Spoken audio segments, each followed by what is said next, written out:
My name is Sara Lafleur-Vetter, and I'm a documentary filmmaker. I've been filming at Standing Rock for the past 6 months. I felt really anxious about coming by myself, and I felt anxious about coming as a non-native. I ended up making that leap and coming out here, and that doesn't sound like a lot, but for me it was a big thing. And like everyone that you meet here, once I was here on the ground, I couldn't leave. I've lived in a lot of places. I've lived in Egypt, I've lived in Russia, and to experience this in my own backyard, in my own country, it really moved me, and it really changed me to really focus on the issues that are important here at home. So lots of journalists here have been arrested. The law enforcement doesn't distinguish between a journalist and a protester, as they like to refer to them. And if you're there on land that they believe belongs to the Dakota Access Pipeline, they're going to arrest you, whether you have a camera or a press pass or you don't. We were in a field, and the law enforcement was cutting through barbed wire protecting a cornfield. And so people got separated, and law enforcement was kind of all around that area. I kind of, in my mind, went into it knowing, this could get ugly, but also, I'm here as press, and they're not gonna come after me.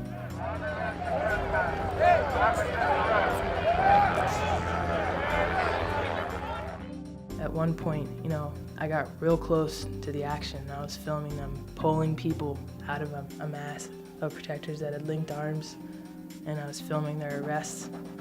And I heard out the side of my ear, like, "Get her!" And then I knew, like, okay, I don't have immunity. So they just, came over me and dived after me. And I was trying to make eyes at people in the crowd, like, take my camera, because all I can think about in those moments is the footage.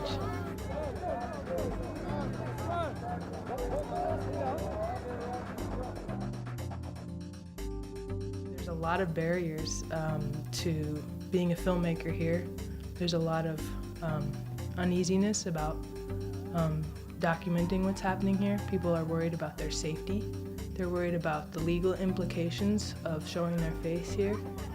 And there's also, of course, all the implications of me as a white person, as a colonizer, being in this space, documenting from that perspective. So it's a huge learning curve, and it's a huge learning experience to be here. And every day, I'm being taught, I'm being schooled, I'm being educated, and it's very humbling. You spend so much time on something, it's hard to see exactly how it's going to come together into a pretty, refined, well-edited narrative that's character-driven, that's verite-driven. I was lucky enough to work under two big kings of documentary, and that is John Else and Orlando Bagwell. And one of the biggest things that I think me and my colleagues take away from the J School, working under Orlando, is that your film should never teach.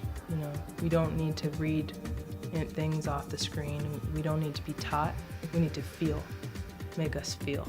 And the way that you do that is by getting intimate with the characters. For me, what I'm always thinking about every day when I get up is, what character am I going to spend time with today? And that's the hardest part about this story, is like tracking people down and staying with them. We don't always have people respond to text messages or pick up their phone. The reception is a huge problem, but the hardest thing that we have to do with any filmmaking project is to get intimate with characters, to go home with them, to meet their relatives, to really show where they come from, where they were before this, where they're going after this. And that's all the work that's still left to be done. So we need to spend more time with them. And it doesn't end here at Standing Rock. It goes beyond this. A sit-down interview is great, and people can say great sound bites. That doesn't make a film. A film is when you enter into somebody else's experience and you walk with them. So that's what we try to do with this film. I don't know if we're there yet, but we'll just keep working that way. You started getting all teary-eyed and shit. That was great.